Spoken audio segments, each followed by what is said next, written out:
বিশ্বের আজকের যুব এবং তরুণ প্রজন্মকে তারা উৎসাহ যোগাচ্ছে যে তোমরা জেগে ওঠো, ইনশাআল্লাহ এই চলতি শতাব্দী বিশ্বব্যাপী ইসলামের বিজয়ের শতাব্দী হবে ইনশাআল্লাহ। যারা স্বপ্ন দেখতেছে যে ইসলামের নাম নিশানা নির্মূল করে দিবে, কেউ স্বপ্ন দেখতেছে যে মুসলমানদের জনপদগুলোকে ওরা দখল করে নিবে, কেউ স্বপ্ন দেখতেছে যে মুসলমানদের দেশগুলো থেকে ইসলামের নাম নিশানা মুছে ফেলবে, আমরা তাদেরকে পাল্টা পয়গাম দিতে চাই। আমরা স্বপ্ন দেখতেছি ইনশাআল্লাহ সেদিন বেশি দূরে নয় যেদিন আমেরিকার হোয়াইট হাউসের উপর ইসলামের পতাকা উড়বে, রুখবার সাধ্য কারো নাই। আমরা পরিকল্পনা করতেছি রাশিয়ার সোভিয়েত ইউনিয়নের মস্কোতে ইসলামের পতাকা উড়বে ইনশাআল্লাহ। চায়নার পিকিং এর রাজপথে নারে তাকবীরের স্লোগান উঠবে, দিল্লির লাল কেল্লা আবার ইসলাম শাসন করবে ইনশাআল্লাহ।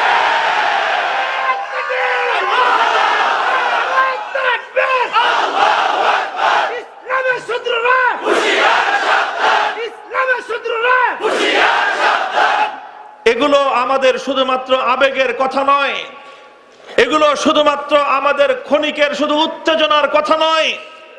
আমি যা বলছি আস-সাদিকুল মাসদুক, বিশ্ব ইতিহাসের সবচেয়ে বড় সত্যবাদী সুসংবাদ দানকারী নবী মুহাম্মদ আরবি সাল্লাল্লাহু আলাইহি ওয়াসাল্লামের হাদিসের আলোকে আমি কথা বলছি।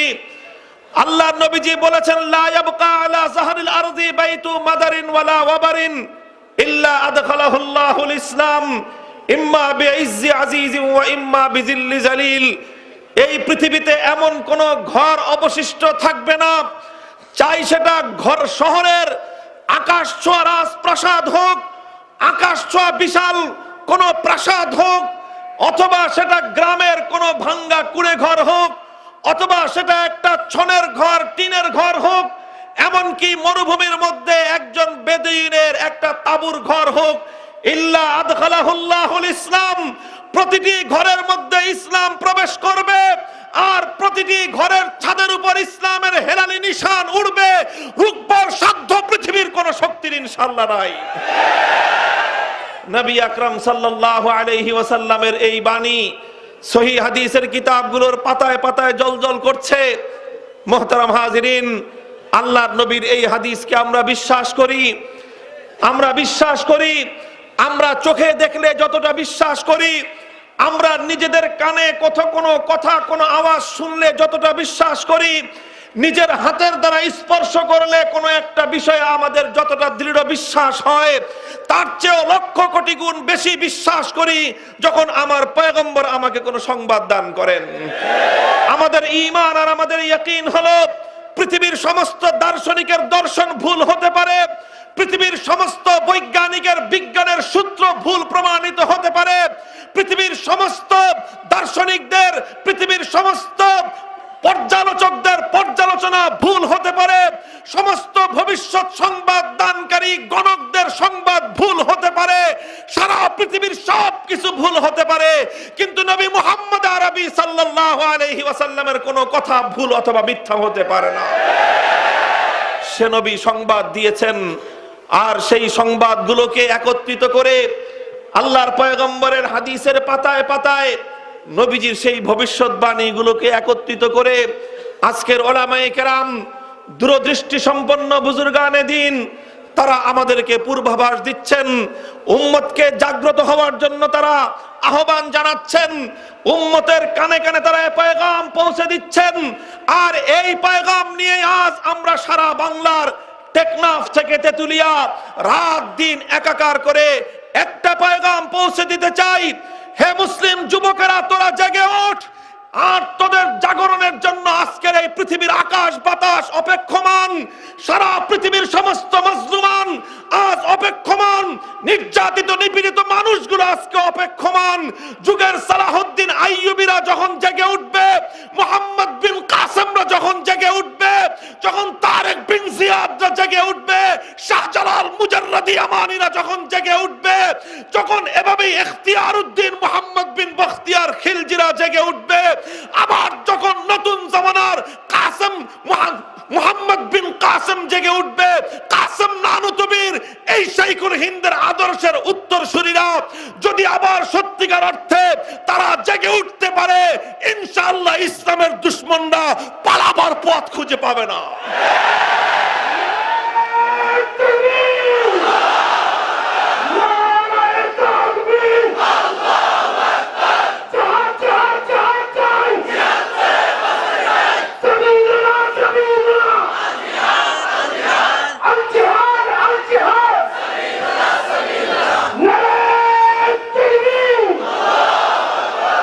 বন্ধুগণ, বর্তমান পৃথিবীর বাস্তবতা সম্পর্কে আমরা ওয়াকিফাল।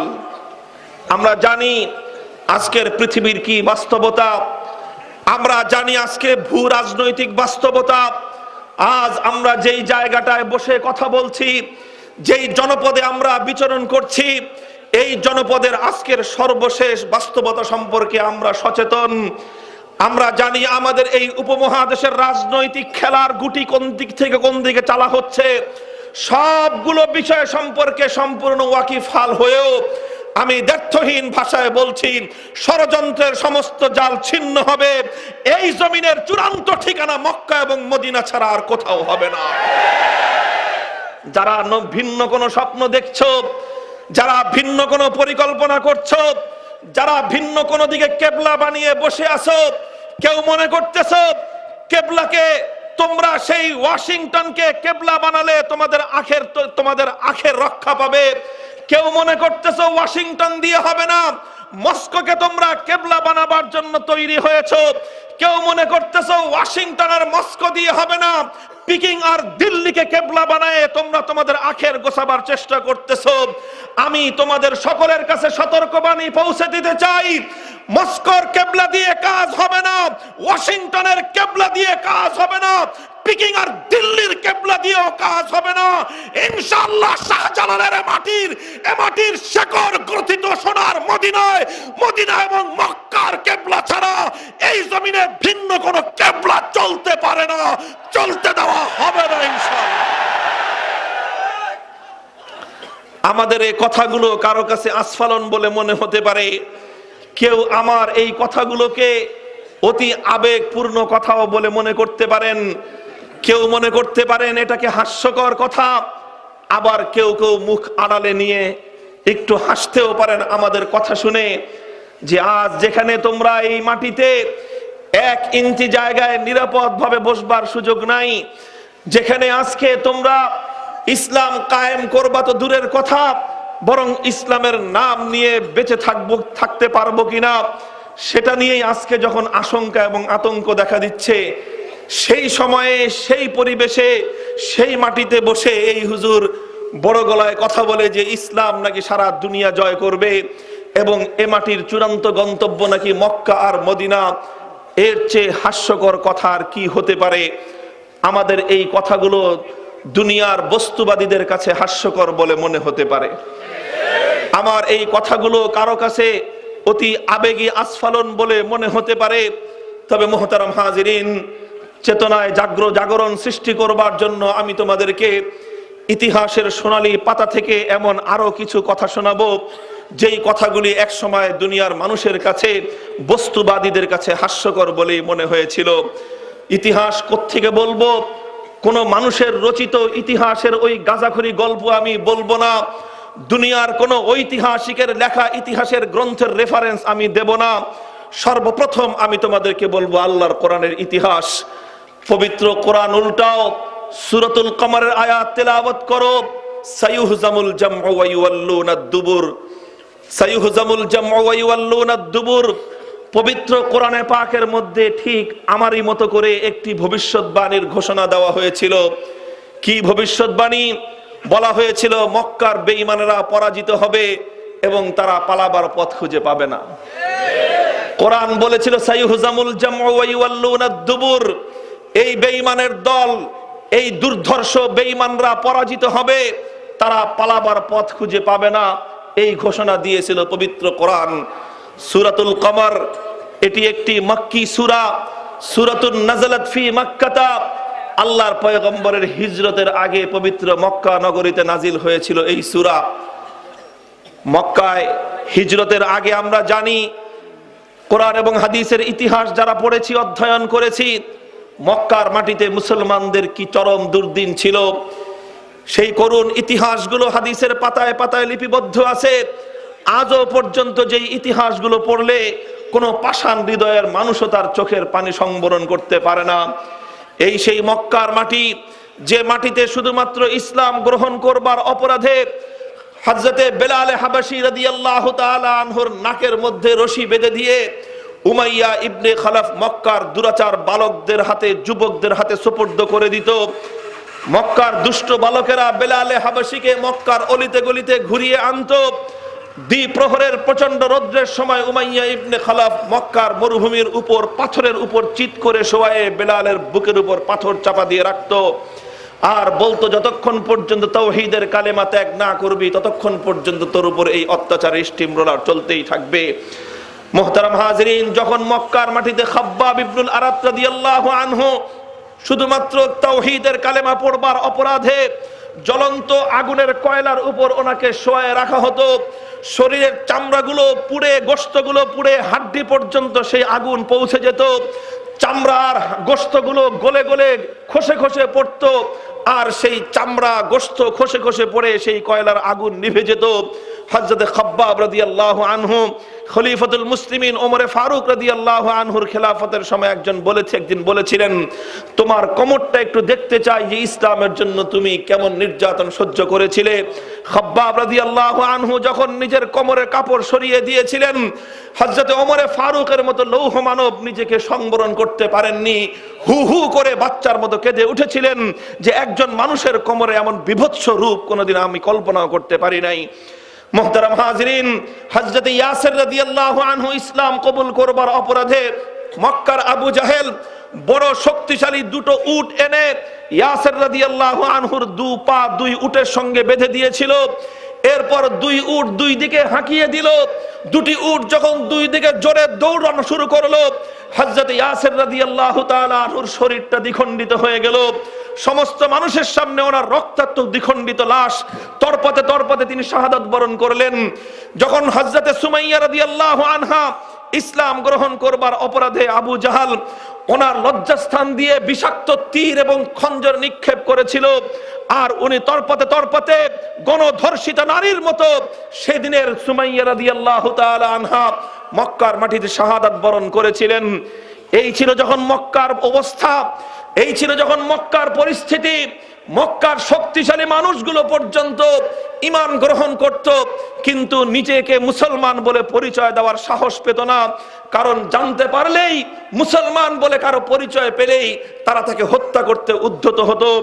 স্বয়ং মুহাম্মদ আরবি সাল্লাল্লাহু আলাইহি ওয়াসাল্লাম পবিত্র বাইতুল্লাহর সামনে মসজিদে হারামে দাঁড়িয়ে যখন নামাজ পড়তেন, কখনো আবু জাহালরা পেছন দিক থেকে এসে গলায় গামছা পেঁচিয়ে নবীজিকে শ্বাসরুদ্ধ করে হত্যা করবার পায়তারা করত। আমার নবী যখন মসজিদে হারামের মধ্যে সেজদায় লুটিয়ে পড়তেন, উকবা ইবনে আবি মুআইতরা তারা উটের ভুঁড়ি এনে আমার নবীর মাথার উপর ছুঁড়ে মারত। নবীজি সেজদার মধ্যে শ্বাসরুদ্ধ হয়ে প্রাণ উৎকণ্ঠিত হওয়ার মতো অবস্থা তৈরি হতো। আব্দুল্লাহ ইবনে মাসউদের মতো মক্কার একজন প্রভাবশালী ব্যক্তি দৃশ্য দেখা ছাড়া কোনো কিছু করবার সাহস তাদের হতো না। এই ছিল যখন মক্কার দুরবস্থা, যখন মক্কায় নিজেদের জীবন রক্ষা করবার জন্য হযরতে জাফর ইবনে আবি তালেবের নেতৃত্বে 70 থেকে 72 জন মুসলমান পবিত্র মক্কার মাটি ছেড়ে সুদূর সেই হাবাসা সমুদ্র পাড়ি দিয়ে ইথিওপিয়ায় গিয়ে আশ্রয় গ্রহণ করেছিলেন। যখন মক্কার মাটিতে মানুষ নিজেদেরকে মুসলমান বলে পরিচয় দেওয়ার পর্যন্ত পরিবেশ ছিল না, ঠিক ওই করুণ দিনে আল্লাহর কোরআনের আয়াত নাজিল হয়েছিল। সূরাতুল কামারে আমার আল্লাহ ঘোষণা করেছিলেন, সাইহুজামুল জামউ ওয়া ইউওয়াল্লুনা দুবুর। হে আবু জাহাল, হে আবু লাহাব, উতবা, শাইবা, ওয়ালিদ ইবনে মুগীরা, উকবা ইবনে আবি মুআইতের দল, আর কিছুদিন তোরা উল্লাস করে নে, আর কিছুদিন তোরা জুলুম এবং অত্যাচার করে নে। ইনশাআল্লাহ সেই দিন বেশি দূরে নয়, সাইহুজামু, আর মাত্র কয়েকটা দিন বাকি, যেদিন বিজয়ের পতাকা উমাইয়ার হাতে নয় বেলালের হাতে উড়বে, যেদিন বিজয়ের পতাকা আবু জাহালের হাতে নয় খাব্বাবদের হাতে বিজয়ের পতাকা উড়বে, আর এই সমস্ত দুর্বল অত্যাচারিত মজলুমানদের হাতে মক্কার এই সমস্ত দুরাচার দুর্ধর্ষ সন্ত্রাসীদের কবর রচিত হবে। মুহতারাম হাজিরিন, আল্লাহর কোরআনের এই আয়াতগুলোর শানে নুজুল খুলে দেখুন, হাদিসের কিতাবগুলো খুলে দেখুন, তাফসীরের কিতাবগুলো খুলে দেখুন। কোরআনের এই আয়াত যখন নাজিল হলো, মক্কার বেঈমানদের কাছে যখন এই আয়াতের সংবাদ পৌঁছলো, ওরা অট্টহাসিতে ফেটে পড়লো, উপহাস করতে আরম্ভ করলো, বলতে আরম্ভ করলো, দেখো মুহাম্মাদের গাজাখুরি কথা, নাউজুবিল্লাহি মিন যালিক। যেই মুসলমানরা আমাদের ভয়ে আজ মক্কার মাটিতে নিজেদের পরিচয় পর্যন্ত দিতে পারে না, যেই মুসলমানরা আমাদের ভয়ে আমাদের প্রভাবে মক্কার মাটিতে নিজেদের জীবনের নিরাপত্তা খুঁজে পায় না, সেই মুহাম্মদ খবর দেয় আমাদের কাছে আমাদের নাকি তাদের হাতে পরাজিত হতে হবে, ওরা নাকি আমাদেরকে পরাজিত করে বিজয়ের পতাকা উড়াবে। পৃথিবীতে এর চেয়ে হাস্যকর কথা কি হতে পারে? এই কথাগুলো বলে বলে সেদিন মক্কার বেঈমানের দলরা উপহাস করেছিল, অট্টহাসিতে ফেটে পড়েছিল, একজন আরেকজনের উপর গড়াগড়ি খেতে আরম্ভ করেছিল। কিন্তু ইতিহাস, পরবর্তী ইতিহাস কি বলে? উইদিন 5 ইয়ার্স, 5 বছর অতিক্রান্ত হওয়া লাগে নাই, সূরাতুল কমার নাজিল হওয়ার অল্প কিছুদিন পরেই আল্লাহর নবী মক্কা থেকে মদিনার দিকে হিজরত করলেন।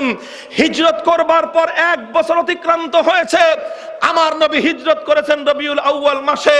পরবর্তী বছর দ্বিতীয় হিজরির রমজান মাসের 17 তারিখ খাব্বাব এবং বেলাল হাবাশীদের হাতেও তরবারি ছিল, আবু জাহাল উতবা শাইবাদের হাতেও তরবারি ছিল। বদরের প্রান্তরে হক এবং বাতিলের লড়াই হয়েছিল, সত্য মিথ্যার লড়াই হয়েছিল। বিশ্ব ইতিহাস সাক্ষী, বদরের সেই রণাঙ্গনে নিরন্ন নিরস্ত্র অসহায় 313 জন দুর্বল সাহাবায়ে কেরামের হাতে, দুর্বল ইসলাম এবং সত্যপন্থীদের হাতে আবু জাহাল, আবু লাহাব, উতবা, শাইবা সহ 1000-এর দুর্ধর্ষ বাহিনী, তাদের পরাজয় ঘটেছিল, তারা লাঞ্ছিত হয়েছিল। আবু জাহাল সহ 70টা মক্কার বেঈমান ধরাশায়ী হয়ে তাদের লাশগুলো মক্কার মাটি, বদরের মাটিতে জ্বলন্ত সূর্যের উত্তাপে বিগলিত হয়ে বিভৎস লাশগুলো পড়েছিল। দুনিয়ার মানুষ সেই দৃশ্য দেখেছে, আবার এটাও দেখেছে যে সেদিন বেলাল এবং খাব্বাবদের হাতে বিজয়ের পতাকা উড্ডীন হয়েছে। আলহামদুলিল্লাহ, আজ আমার সে কথা মনে পড়ে যায়, বড় আবেগ লাগে। এই কথা আমিও সেদিন বলেছিলাম, আমার কথাটা অনেকের কাছে হাস্যকর বলে মনে হয়েছিল। আমাদেরকে যখন বলা হলো যে আগামী দিনে তোমাদেরকে ঢাকার শহরে আসতে দেওয়া হবে না, যখন আমাদেরকে আলটিমেটাম দেওয়া হয়েছিল সন্ধ্যার আগে শাপলা চত্বর খালি করতে হবে, আমরা বলেছিলাম আগামীকাল সকালবেলায় কোন পথে পালাবে সেই পথ দেখার চেষ্টা করো। আজও বলে যাই, হেফাজতে ইসলাম বাংলাদেশ ছেড়ে কোথাও যায় নাই। হেফাজতের আমির আল্লামা আহমদ শফি এখনো বাংলাদেশের অঘোষিত বাদশা হিসেবে এখনো বিদ্যমান। জুনায়েদ বাবু নগরী এখনো টেকনাফ থেকে তেতুলিয়ায় তিনি সূর্যবীর্যের সঙ্গে হকের কথাগুলো বলে যাচ্ছেন। আমরা বলে যাচ্ছি, যারা সেদিন আমাদেরকে বলেছিল সুবহানাল্লাহ বলতে বলতে মোল্লারা পালিয়ে গেছে, আমি সেদিন বলেছিলাম সুবহানাল্লাহ বলতে বলতে মোল্লারা পালিয়ে যায় নাই, মোল্লারা সুবহানাল্লাহ বলতে বলতে শাপলা চত্বরের শাহাদাতের চেতনা নিয়ে 55,000 বর্গ মাইলে ছড়িয়ে পড়েছে। যে আমাদের সুবহানাল্লাহকে উপহাস করেছিল, ও বেটা বহু আগেই জ্বলেপুরে সারখার, জ্বলেপুরে সারখার, যে আমাদেরকে আলটিমেটাম দিয়েছিল আগামী দিনে আমাদেরকে ঘর থেকে বের হতে দেওয়া হবে না। আমরা আজও বলি, আল্লাহর পয়গম্বরের ইজ্জতের হেফাজতের জন্য নবীর দুশমনদের সর্বোচ্চ শাস্তির বিধান, মৃত্যুদণ্ডের আইন পাশ না করা পর্যন্ত আমাদের আন্দোলন রুখে দেওয়ার সাধ্য কারো নয়, সাধ্য কারো নয়।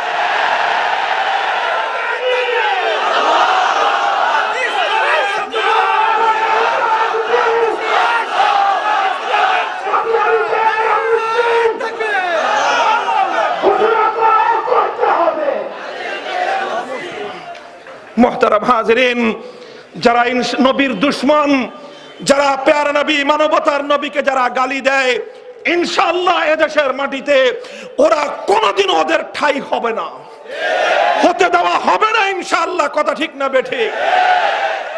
মুহতারাম হাজিরিন, বলছিলাম আমাদের কথাগুলো আজকে তোমরা হাস্যকর মনে করো না, কারণ আমরা আল্লাহর কোরআন এবং নবীর হাদিসের ইঙ্গিত নিয়ে কথা বলছি। দোস্ত, ইতিহাসের পাতা উল্টাও। ইতিহাস কোথাকার কোনো মানুষের রচিত ইতিহাস নয়, বরং পৃথিবীর ইতিহাসের আল্লাহর কোরআনের পরে বিশুদ্ধতম হাদিস গ্রন্থ সহিহ বুখারী শরীফের পাতা উল্টাও। বুখারী শরীফের পাতার মধ্যে এমন ইতিহাসের অনেক জ্বলন্ত নজির বিদ্যমান। পবিত্র বুখারী শরীফের কিতাবের মধ্যে ইতিহাস লেখা হয় পঞ্চম হিজরি সনের ঘটনা। পঞ্চম হিজরি সনের ঘটনা সংবাদ আসলো সোনার মদিনায়। মক্কার বেঈমান কাফের মুশরিকরা, কুরাইশের লোকেরা, তারা আরবের বহুজাতিক বাহিনী গঠন করেছে। 15,000-এর বিশাল বাহিনী নিয়ে ওরা মদিনার উপর আক্রমণ করবার জন্য ধেয়ে আসতেছে। গোটা মদিনাকে ওরা তছনছ করে দিবে। সংবাদ পাওয়ার সঙ্গে সঙ্গে আল্লাহর পয়গম্বর সাহাবীদেরকে নিয়ে পরামর্শে বসলেন, এই অবস্থায় শত্রুদের হাত থেকে কিভাবে রক্ষা পাওয়া যায়।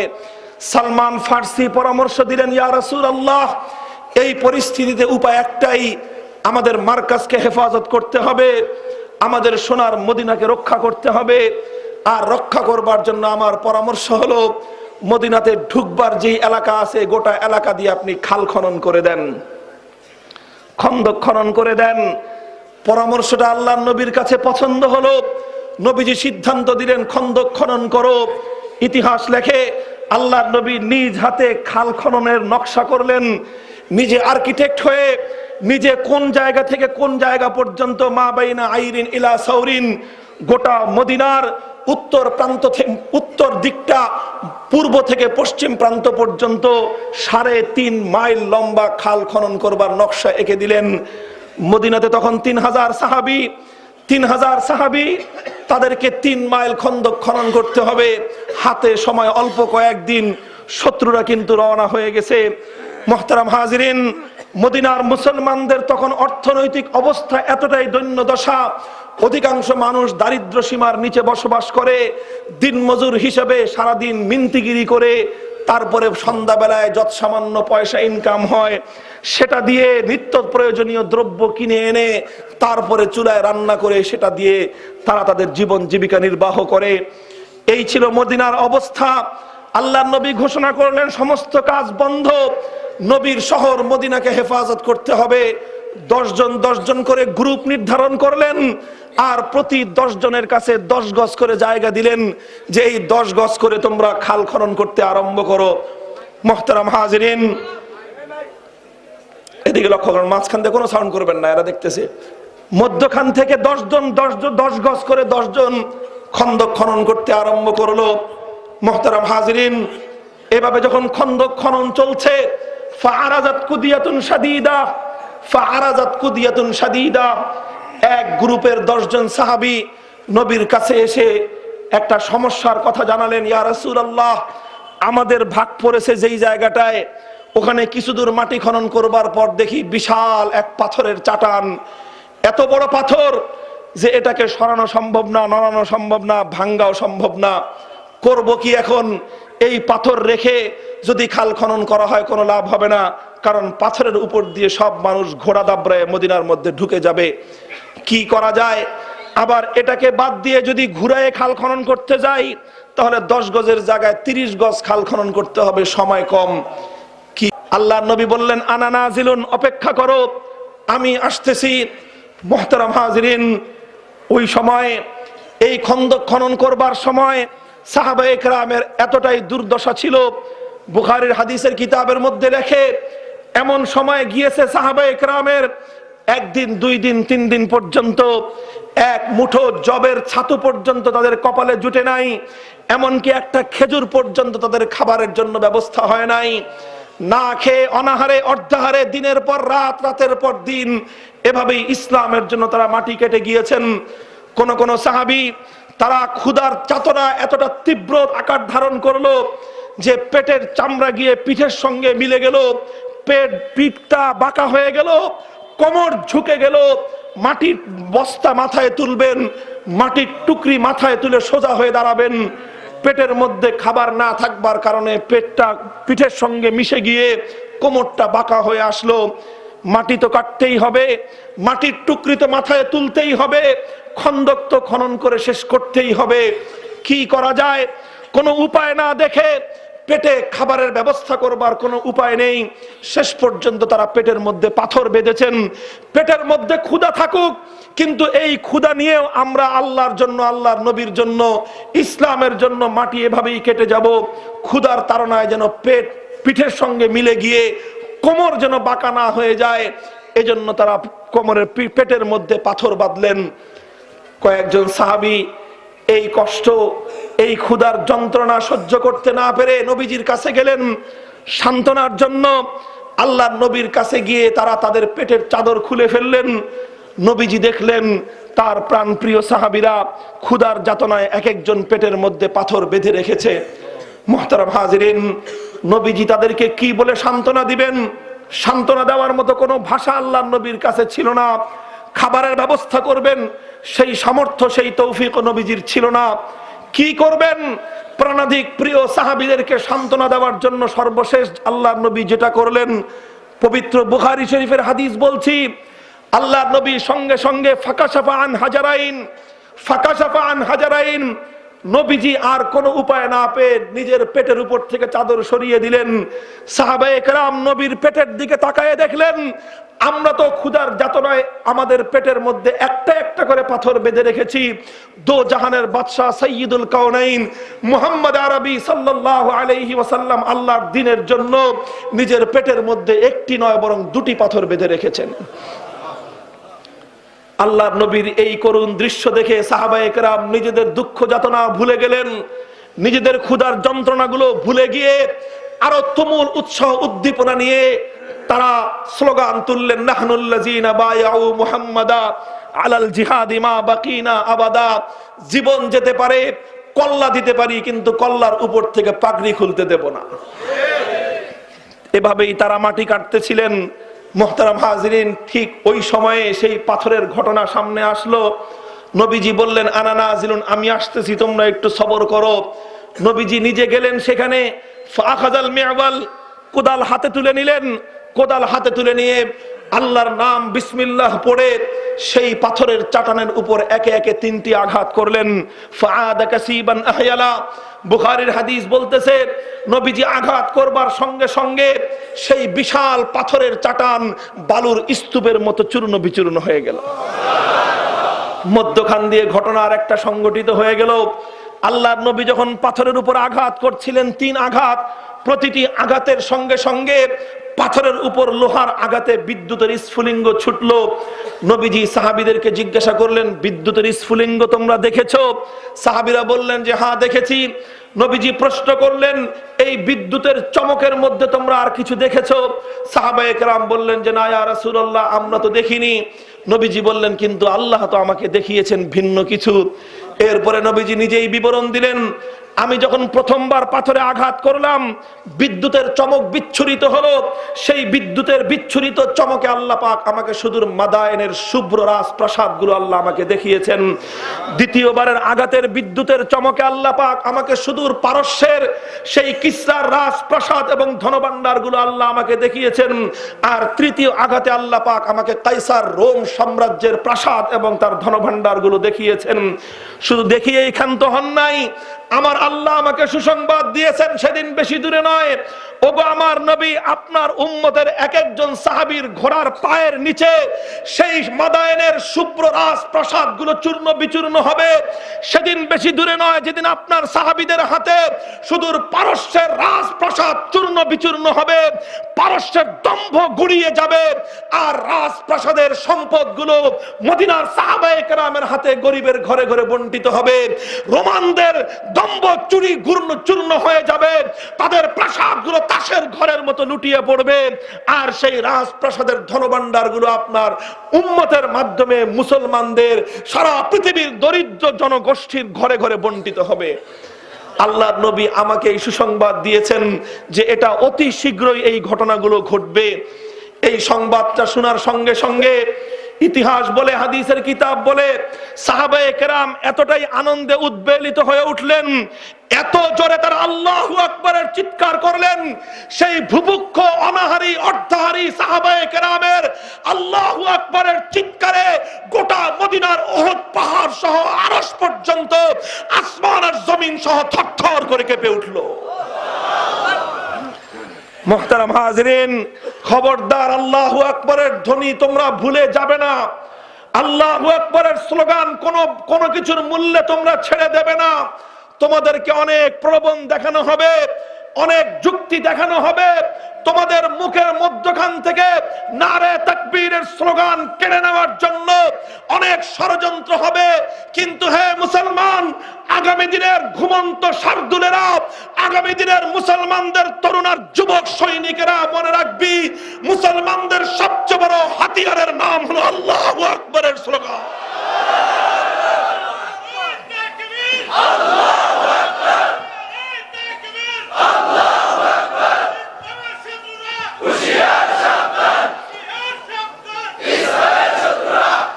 মুহতারাম হাজিরিন, মুসলমান দুনিয়ার দিকে দিকে বিজয়ের কেতন উড়িয়েছিল অস্ত্রের মাধ্যমে নয়, দুনিয়ার প্রান্তে প্রান্তে ইসলামের হেলালি নিশান উড়েছিল তীর আর তরবারির মাধ্যমেই শুধু নয়, বরং ইসলামের ইতিহাস প্রমাণ করে আল্লাহর পয়গম্বর যখন সুদূর মদিনা থেকে খায়বারে গিয়েছিলেন, বুখারী শরীফের হাদিসের মধ্যে বর্ণিত হয়, আমার নবীজির কণ্ঠে স্লোগান উচ্চারিত হয়েছিল, আল্লাহু আকবার খারিবাত খায়বার, আল্লাহু আকবার খারিবাত খায়বার।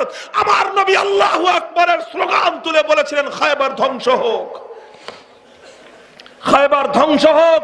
আল্লাহু আকবারের স্লোগান ছিল আগে, যখন উহুদের ময়দানের দিন, উহুদের যুদ্ধের মধ্যে নবীজি সহ সাহাবায়ে কেরাম রক্তাক্ত অবস্থায় বেহুশ হয়ে পড়েছিলেন।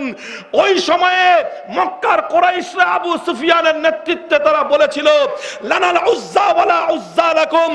আবু সুফিয়ান চিৎকার করে বলেছিল, উলু হুবাল, হুবালের জয়ধ্বনি দিয়েছিল। আল্লাহর পয়গম্বর বলেছিলেন, আজিবু, ও ওমর, আর কতকাল চুপ করে থাকবি, বেঈমানদের কথার জবাব দে। ওমর জিজ্ঞাসা করেছিলেন, কি জবাব দেব গো আল্লাহর পয়গম্বর? আল্লাহর নবী বলেছিলেন, বল, আল্লাহু আ'লা ওয়া আজাল, লানাল মাওলা ওয়ালা মাওলা লাকুম। তোরা বল, तमाम পৃথিবীর শক্তি তোদের থাকতে পারে, আমাদের কাছে আল্লাহর শক্তি আছে। আল্লাহর শক্তির সঙ্গে সারা পৃথিবীর শক্তি পরাজিত হতে বাধ্য হবে ইনশাআল্লাহ।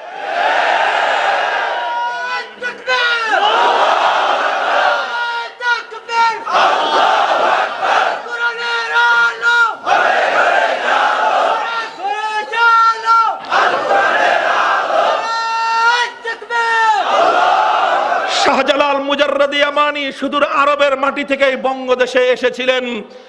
কোন তীর তরবারি দিয়ে আমার আর তোমার এই বাংলার মাটিতে ইসলামের বিজয়ের কেতন তিনি ওড়ান নাই। শাহজালালের আগমনের সংবাদ পেয়ে গৌর গোবিন্দ সিলেটের মাটিতে হযরত শাহজালালের আগমনকে রুখে দেওয়ার চেষ্টা করেছিল। সুরমা নদীর তীর থেকে সমস্ত ডিঙ্গি নৌকাগুলো, খেয়া নৌকাগুলো, জাহাজগুলোকে অপসারণ করেছিল। শাহজালাল মুজাররদি ইয়ামানি সঙ্গী সাথীদেরকে নিয়ে সুরমা নদীর উপর জায়নামাজ বিছিয়ে দিয়ে আল্লাহু আকবারের ধ্বনি তুলেছিলেন। শাহজালালের আল্লাহু আকবারের ধ্বনিতে গৌর গোবিন্দের রাজপ্রাসাদ এমন ভাবে থরথর করে কেঁপে উঠেছিল, গৌর গোবিন্দ পেছনের দরজা দিয়ে পালিয়ে যেতে বাধ্য হয়েছিল। মুসলমানদের জমিনে আল্লাহু আকবারের স্লোগানের মাধ্যমে পৌত্তলিকতাবাদের পরাজয় ঘটেছিল, নারে তাকবীরের স্লোগানের বিজয় হয়েছিল।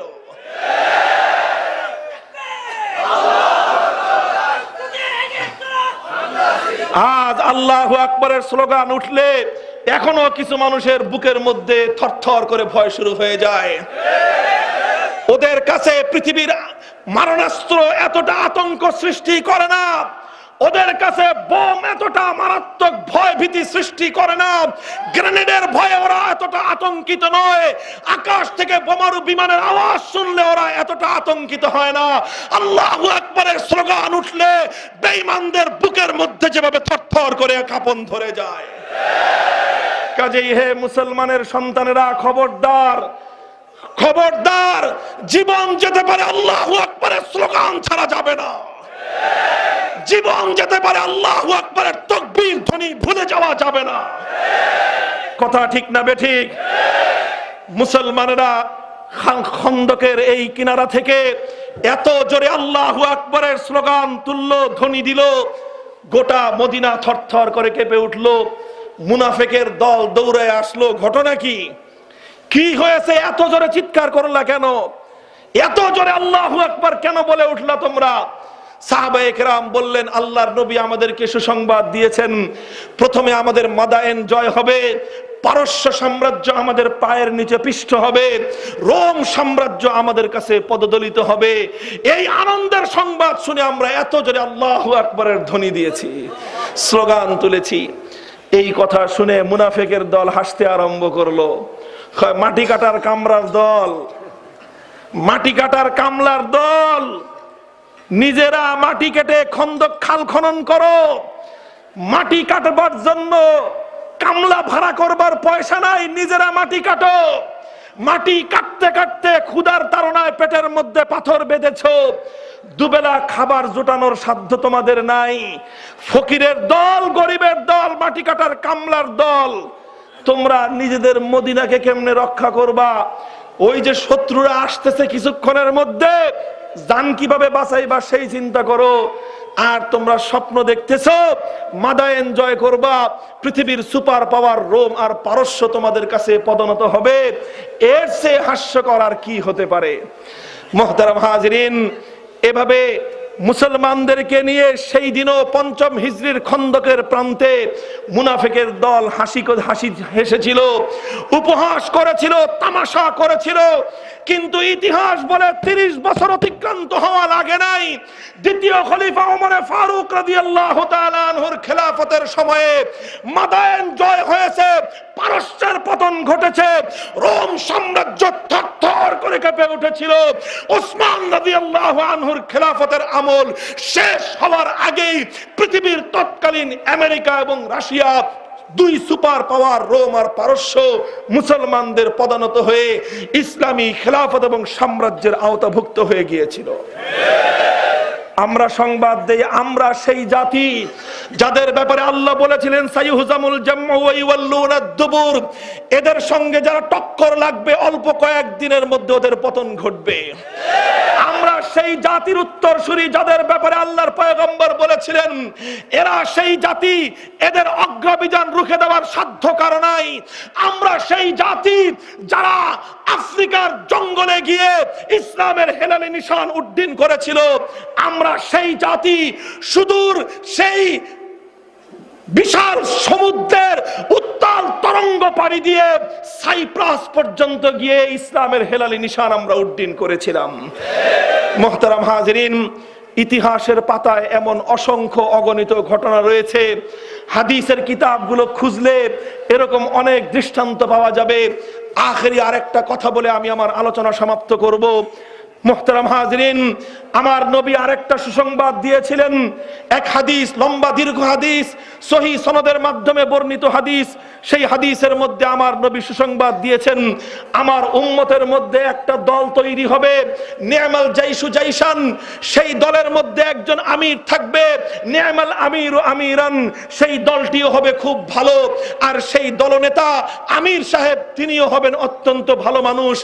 এই দলের হাতে, এই আমিরের নেতৃত্বে সুদূর কুস্তুনতুনিয়া পর্যন্ত ইসলামের পতাকা তলে আবদ্ধ হবে এবং কুস্তুনতুনিয়ার মাটিতে ইসলামের বিজয় নিশান উঠবে।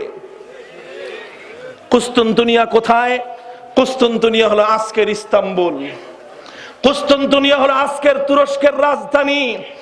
ইস্তাম্বুল এরদোগানের শহর, সেই কুস্তুনতুনিয়া হলো এরদোগানের শহর, ইস্তাম্বুল হলো সেই এরদোগানের শহর। আল্লাহর পয়গম্বর যে শহরের বিজয়ের ভবিষ্যৎবাণী করে গিয়েছিলেন, ইতিহাস লেখে নবীজি এই ভবিষ্যৎবাণী করে চলে গিয়েছেন। এরপর শতাব্দীর পর শতাব্দী কেটে গিয়েছে, 700 বছর অতিক্রান্ত হয়ে গিয়েছে, কিন্তু কুস্তুনতুনিয়া তখনও বিজয় হয় না। 722 হিজরিতে সুলতান দ্বিতীয় মুরাদের ঘরে এক সন্তান জন্মগ্রহণ করে।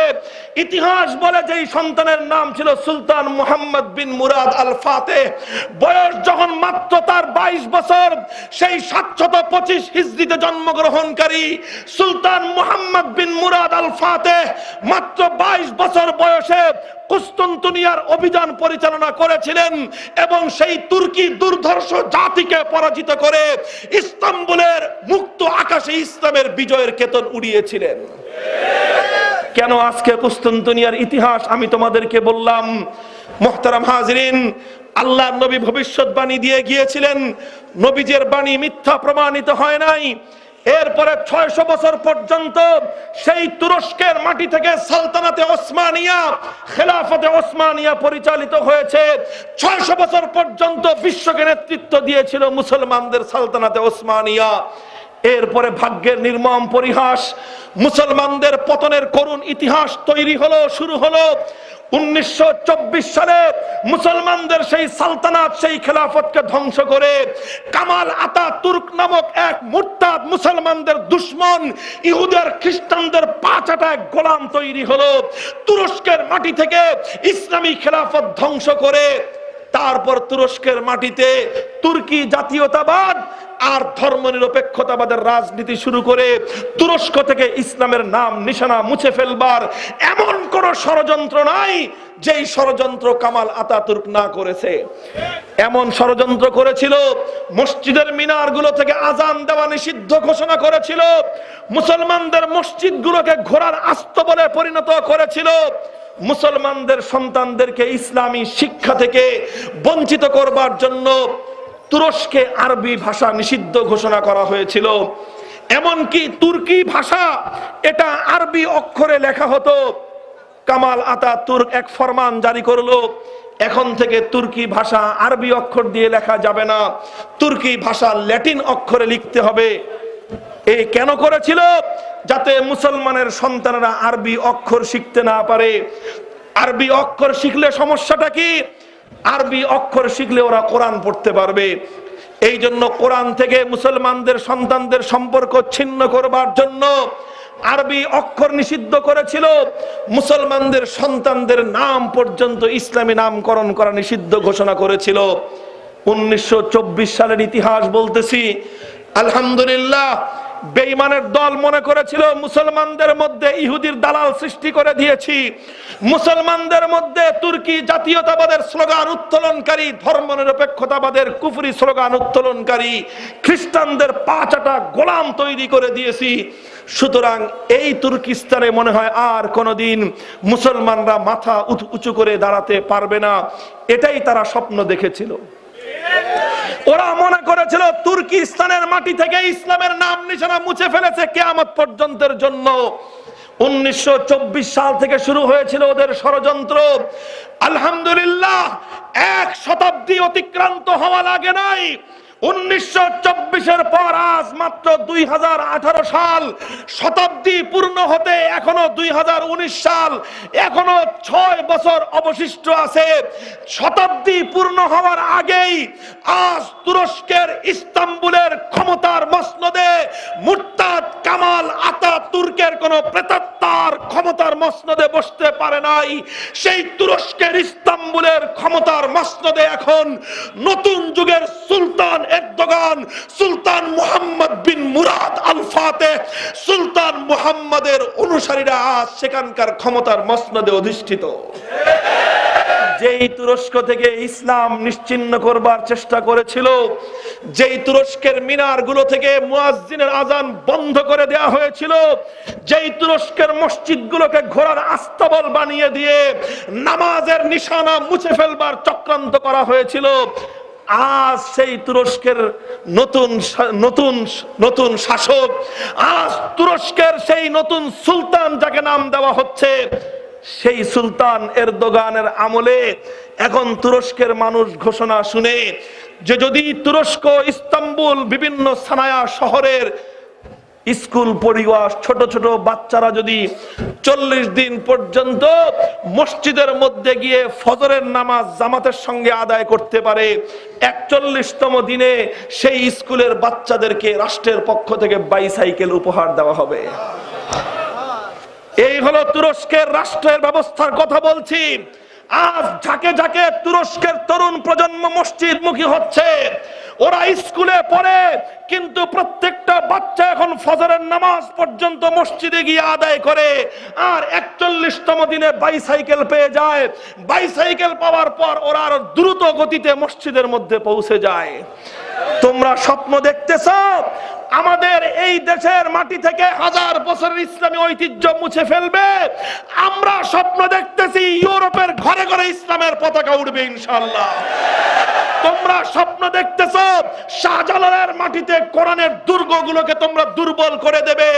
আমরা নতুন স্বপ্ন আঁকতেছি, দিল্লির লাল কেল্লার দখল আমরা আবার বুঝে নেব। দিল্লির লাল কেল্লা আমাদের বাদশাহ জাহাঙ্গীররা তৈরি করেছিল। দিল্লির লাল কেল্লার পাশে বাদশাহী মসজিদ তৈরি করা হয়েছিল। এমন ভাবে দিল্লির শাহী মসজিদ তৈরি করা হয়েছিল, লাল কেল্লার দিল্লির শাসক বসলে সেই বাদশাহী মসজিদের, দিল্লির জামে মসজিদের ইমামের জায়নামাজের জায়গা যেন বাদশার মাথার উপরে থাকে। ইতিহাস আমরা ভুলে যাই নাই। আজও দিল্লির লাল কেল্লা আর দিল্লির জামে মসজিদের সেই স্তরটা এখনো বাকি আছে। এখনো দিল্লির জামে মসজিদের ইমামের মুসাল্লা পা রাখার জায়গা দিল্লির বাদশার মাথার উপরেই আছে। কাজেই সেই দিল্লির জামে মসজিদ আবার মুসলমানদের হাতে আসবে। বিজেপির সাম্প্রদায়িক এমপি, তোমরা স্বপ্ন দেখছো শাহজালালের বাংলাকে তোমরা তোমাদের রাষ্ট্রের অধীনস্থ করবে। আমরা স্বপ্ন দেখছি তোমাদের সেই আহমেদাবাদের, সেই গুজরাটের কসাইদের হাত থেকে আমরা ভারতের ইসলামের ঐতিহ্যকে পুনরুদ্ধার করব ইনশাআল্লাহ। কথা ঠিক না বেঠিক? হে মুসলমানের সৈনিক, ভয় পাওয়ার কোনো কারণ নাই, ভয় পাওয়ার কোনো কারণ নাই। আল্লাহর নামের শপথ করে বলতে পারি ইনশাআল্লাহ সেদিন বেশি দূরে নয় যেদিন ইসলাম বিরোধী সমস্ত ষড়যন্ত্রের জাল এটা মাকড়সার জালের মতো ছিন্ন হয়ে যাবে এবং ইসলামের বিজয়ের নিশান উঠবে ইনশাআল্লাহ। আমরা শুধু সংসদ ভবন, বঙ্গভবন আর গণভবন নয়, বরং আমরা তো স্বপ্ন দেখছি লন্ডনের বার্মিংহামের রাজপ্রাসাদের উপর ইসলামের পতাকা উঠবে ইনশাআল্লাহ, এবং সেটা এই শতাব্দীতেই ঘটবে। কথা ঠিক না বেঠিক? আমরা আমাদের মুসলমানদের এদেশের নেতৃত্বকে আমরা বলবো, আমরা আমাদের শাসক বর্গকে বলবো, যেভাবে তাম পৃথিবীর উম্মতে মুসলিমার শাসক বর্গ আজ ঐক্যবদ্ধ হয়ে সেই আমেরিকার ইসরায়েল দখলের পায়তারা রুখে দেওয়ার চেষ্টা করছে, যেভাবে আজকে ইসরায়েলের সেই আমার মুসলমানদের পবিত্র জেরুজালেম দখল করবার পায়তারা করছে, সেই জেরুজালেম রক্ষা করবার জন্য 57টি মুসলিম উম্মার নেতৃবর্গ আজ হাতে হাত রাখো। তোমাদের নতুন দিনের সবচেয়ে বড় মুয়াজ্জিন তার সুমধুর কণ্ঠের কোরআনের তেলাওয়াত, এরদোগান যখন কোরআনের তেলাওয়াত শুরু করে দেয় সারা পৃথিবীর মানুষ তখন মোহিত হয়ে যায়। কথা ঠিক না বেঠিক? মুসলমানদের নেতা তো এমনই হওয়া উচিত, সেই মুসলমানের নেতৃত্ব তো এমনই হওয়া উচিত, কোরআন যখন তেলাওয়াত করবে তার বিমুগ্ধ কোরআনের তেলাওয়াতে গোটা প্রকৃতি মুগ্ধ হয়ে যাবে। আর তোমাদেরকে বলি বাংলার মুসলমান, আগামী দিনে এমন নেতৃত্ব নির্বাচন করবার জন্য প্রস্তুতি গ্রহণ করো যারা শুদ্ধ উচ্চারণে কোরআনের তেলাওয়াত করতে পারবে। যারা কোরআন তেলাওয়াত করতে পারবে না, আগামী দিনে মুসলিম জাতির শাসক তাদেরকে করতে দেওয়া হবে না। আজকে ইন্দোনেশিয়ায় নতুন সংবাদ দেখেছো তোমরা, ইন্দোনেশিয়ায় আজ প্রেসিডেন্ট হওয়ার জন্য কোরআন তেলাওয়াতের পরীক্ষা দিতে হয়। যারা আগামী দিনে রাষ্ট্রীয় নেতৃত্বে যাওয়ার স্বপ্ন দেখতেছো, নুরানি ট্রেনিং দেওয়া শুরু করে দাও, কোরআন শুদ্ধ উচ্চারণ শিক্ষা গ্রহণ করা শুরু করে দাও। ইনশাআল্লাহ সেদিন আসছে যেদিন শুধু ডক্টরেট ডিগ্রি দিয়ে চলবে না, কোরআনের তেলাওয়াতের পরীক্ষা নেওয়ার পর সংসদে ঢুকতে হবে। এই বেটা তৈরি আছিস তোরা? তোরা তৈরি হ। আজ এদেশের স্বাধীনতাকে রক্ষা করতে হলে, আমার মাতৃভূমির প্রতি ইঞ্চি মাটিকে রক্ষা করতে হলে, আমার স্বাধীনতার লাল সবুজের পতাকার ইজ্জতকে হেফাজত করতে হলে এদেশের কওমি মাদ্রাসার গুলোর প্রত্যেকটি সন্তানকে সৈনিকের ভূমিকা পালন করতে হবে। কারা কারা দেশ মাতৃভূমিকে রক্ষা করবার সৈনিক হিসেবে ভূমিকা পালন করবে?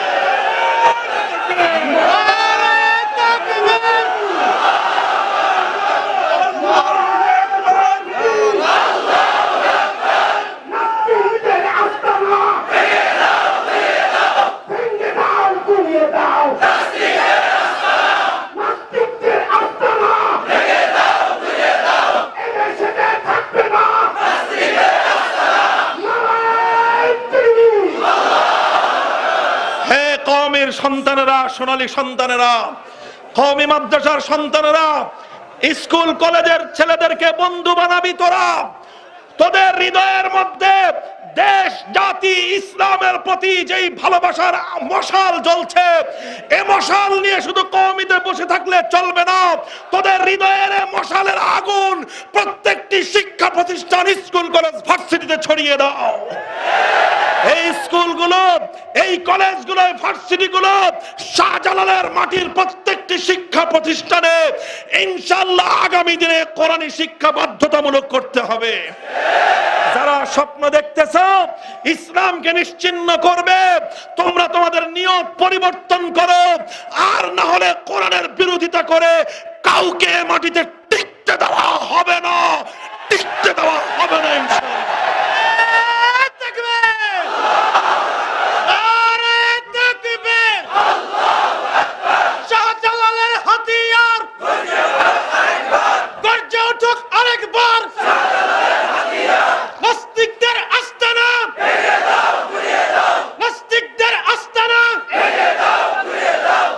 এদেশের প্রতি ইঞ্চি মাটি, শাইখুল হাদিস রাহমাতুল্লাহি আলাইহি বলতেন, আমার এই জন্মভূমির প্রতি ইঞ্চি মাটি আমার সেজদার এবং জায়নামাজের মাটি।